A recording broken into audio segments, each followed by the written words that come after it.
ओम बोलो श्री सद्गुरुदेव भगवान की जय। रामचरितमानस बालकांड 26वां भाग।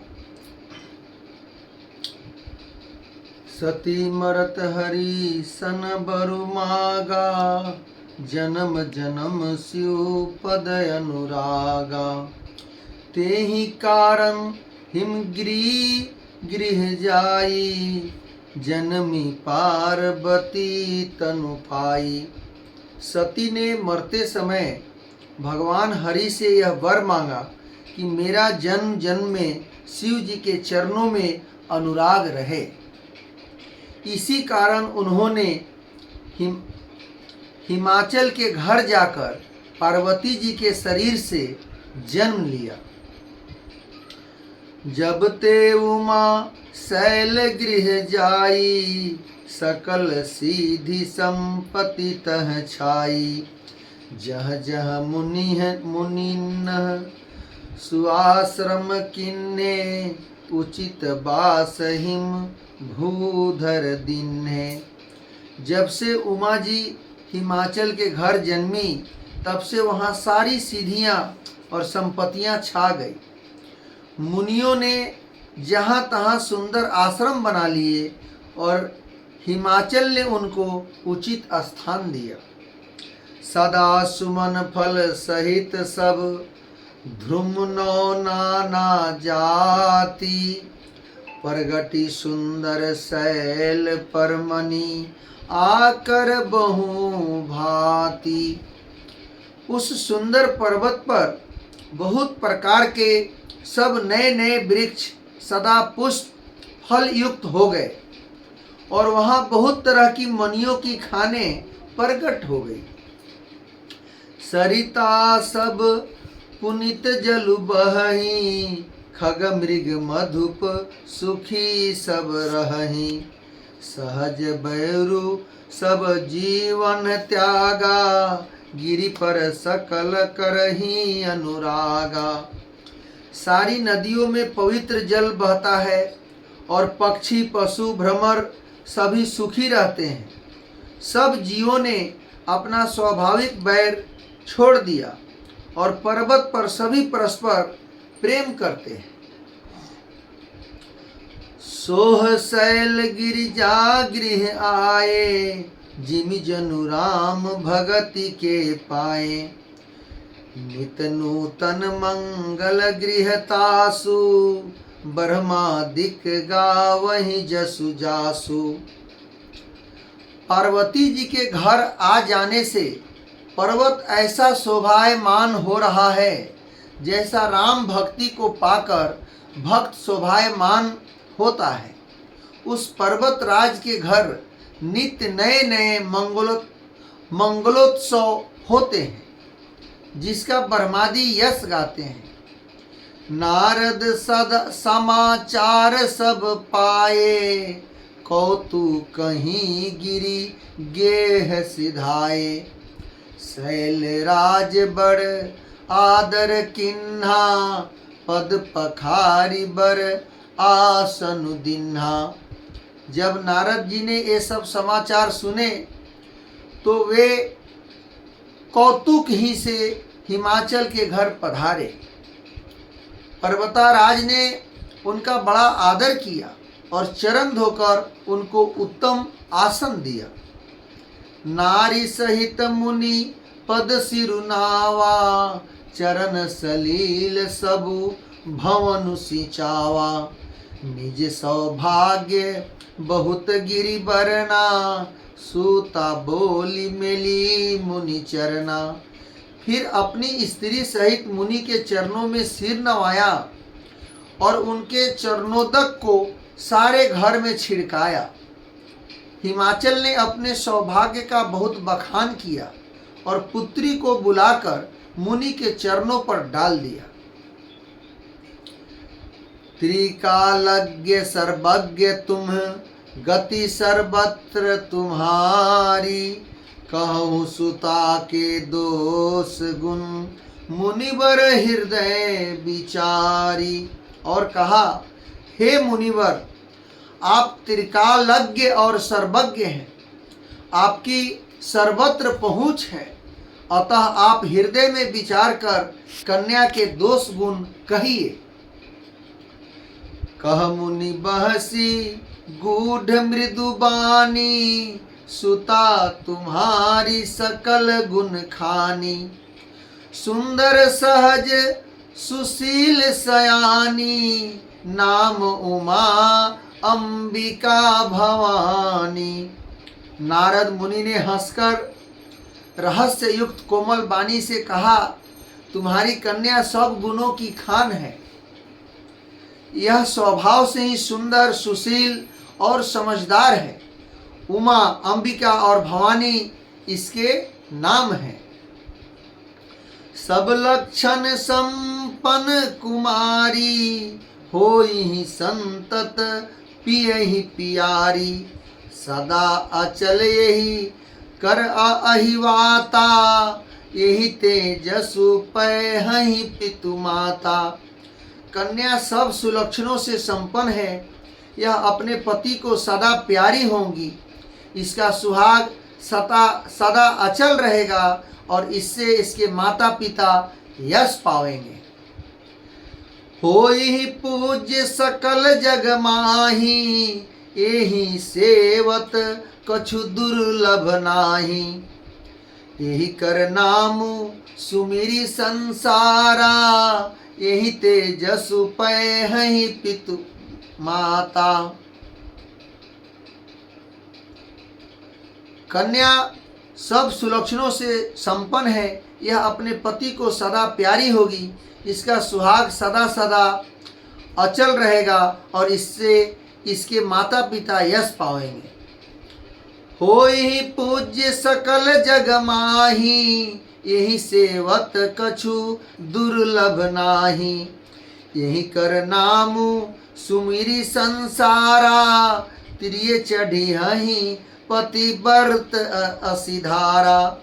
यह सारे जगत में पूज्य होगी और इसकी सेवा करने से कुछ भी दुर्लभ न होगा। संसार में स्त्रियां इसका नाम स्मरण करके पतिव्रत रूपी तलवार की धार पर चढ़ जाएंगी। शैल सुलक्षण सुता तुम्हारी, सुनहु जे अब अवगुण दुई चारी। अगुण अमान मातु पितुहीना, उदासीन सब संशय छीना। हे पर्वतराज, तुम्हारी कन्या सुलक्षणी है। अब इसमें जो दो चार अवगुण हैं उन्हें भी सुन लो। गुणहीन, मानहीन, माता पिता विहीन, उदासीन, संशयहीन, लापरवाह, जोगी जटिल अकाम मन, नगन अमंगल भेष। अस स्वामी यही कह मिलही, परिहस्त असिरेख। योगी जटाधारी, निष्काम हृदय, नंगा और अमंगल भेष वाला ऐसा पति इसको मिलेगा। इसके हाथ में ऐसी ही रेखा दिखाई देती है। सुनि मुनि गिरा सत्य जिए जानी, दुख दंपति ही उमा हरसानी। नारद हूँ यह भेद न जाना, दशा एक समूझब बिलगाना। नारद मुनि की वाणी सुनकर और उसको हृदय में सत्य जानकर पति पत्नी हिमवान और मैना को दुख हुआ और पार्वती जी प्रसन्न हुई। नारद जी ने भी यह रहस्य को नहीं जाना, क्योंकि सबकी बाहरी दशा एक सी होने पर भी भीतरी समझ भिन्न भिन्न थी। सकल सखी गिरजा गिरि मैना, पुलक शरीर भरे जल नैना। होई न मृषा देव ऋषि भाषा, उमा सो बचनु हृदय धरि राखा। सारी सखियां पार्वती, पर्वतराज, हिमवान और मैना सभी के शरीर पुलकित थे और सभी के नेत्रों में जल भरा था। देवर्षि के वचन असत्य नहीं हो सकते, यह विचार कर पार्वती ने उन वचनों को हृदय में धारण कर लिया। उपजे शिव पद कमल सनेहु, मिलन कठिन मन भासन देहु। जानी सुअवसरु प्रीति दुराई, सखी उछंग बैठी पुनि जाई। उन्हें शिव जी के चरण कमलों में स्नेह उत्पन्न हो आया, परंतु मन में यह संदेश हुआ कि उनका मिलना कठिन है। अवसर ठीक न जानकर उमा ने अपने प्रेम को छिपा लिया और फिर वे सखी की गोद में जाकर बैठ गई। झूठी न होई देव ऋषि बानी, सोचहि दंपति सखी सयानी। उर्धरि धीर कहई गिरिराऊ, कहूँ नाथ करिय उपाऊ। देवर्षि की बानी झूठी नहीं होगी, यह विचार कर हिमवान, मैना और सारी चतुर सखियां चिंता करने लगी। फिर हृदय में धीरज धरकर पर्वतराज ने कहा, हे नाथ, कहिए अब क्या उपाय किया जाए। कह मुनीस हिमवंत सुनु, जो बुद्धि लिखा लीलार। देव दनुज नर नाग मुनि, को न मेट निहार। मुनीश्वर ने कहा, हे हिमवान सुनो, विधाता ने ललाट पर जो कुछ लिख दिया है उसको देवता, दानव, मनुष्य, नाग, मुनि कोई भी नहीं मिटा सकता। तदपि एक मैं कहूँ पाई, होई करे जो देव सहाई।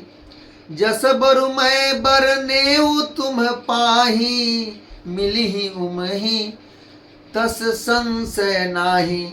जो भी एक उपाय मैं बताता हूँ, यदि दैव सहायता करे तो वह सिद्ध हो सकता है। उमा को वर तो निसंदेह वैसा ही मिलेगा जैसा मैंने तुम्हारे सामने वर्णन किया है। जे जे वर के दोष बखाने, ते सब शिव पही मैं अनुमाने। जो बबाहु शंकर सन होई, दोषों गुण सम सह सब कोई। परंतु मैंने वर के जो जो दोष बतलाए हैं, मैंने अनुमान से वे सभी शिव जी में है, पाया है मैंने। यदि शिव जी के साथ विवाह हो जाए तो दोषों को भी सब लोग गुणों के समान कहने लगेंगे, कहेंगे। जो वहीं सेज शयन हरि करही, बधु कछु तिन्न कर दो सुन धरही। भानु कृषानु सर्ब रस खाही, तिन्ह कह मद कहत को नाही। जैसे विष्णु भगवान शेषनाग की शैया पर सोते हैं तो भी पंडित लोग उनको कोई दोष नहीं लगाते। सूर्य और अग्निदेव अच्छे बुरे सभी रसों का भक्षण करते हैं, परंतु उनको कोई बुरा नहीं कहता। शुभ अरु अशुभ सलिल सब बहई, सुरसरी को अपुनीत न कहई। समरथ कहूँ नहीं दोष गोसाई, रवि पावक सुरसरी की नाई। गंगा जी में भी शुभ और अशुभ सभी जल मिलता है, पर कोई उन्हें अपवित्र नहीं कहता, क्योंकि गंगा जी में नदी नाला कचरा सब, लेकिन कोई अपवित्र गंगा जी को नहीं कहता, क्योंकि गंगा में वो गुण है। सूर्य, अग्नि और गंगा जी भांति समर्थ को कुछ दोष नहीं लगता। जो अस ही सीसा करही नर, जड़ विवेक अभिमान। परहि कलप भरी नरक महु, जीव की समान। यदि मूर्ख मनुष्य ज्ञान के अभिमान से इस प्रकार होड़ करते हैं तो वे कल्प भर के लिए नरक में पड़ते हैं।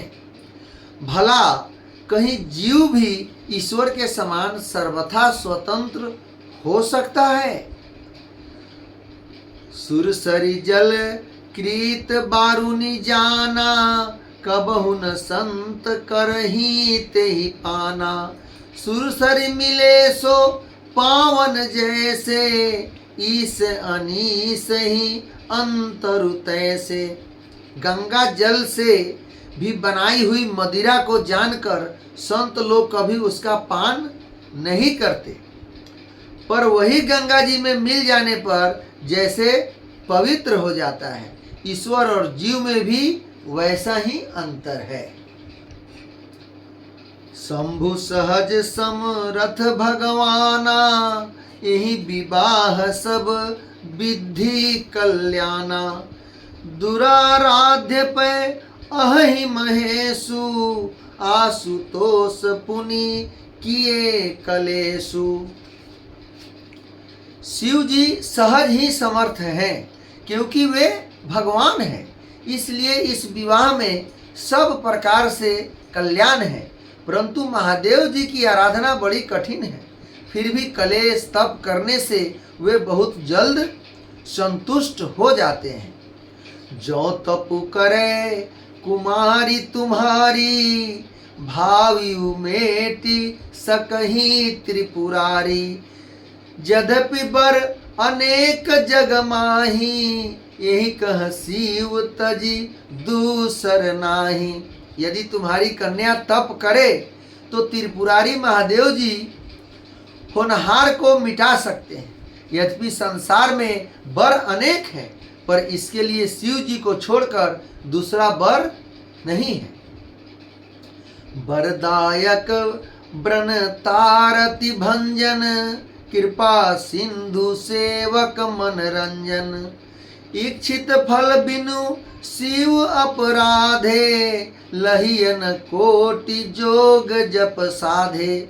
शिव जी वर देने वाले हैं, शरणागतों के दुखों का नाश करने वाले हैं, कृपा के समुद्र और सेवकों के मन को प्रसन्न करने वाले हैं। शिव जी की आराधना किए बिना करोड़ों योग और जप करने पर भी वांछित फल नहीं मिलता। ओम बोलो श्री सद्गुरुदेव भगवान की जय।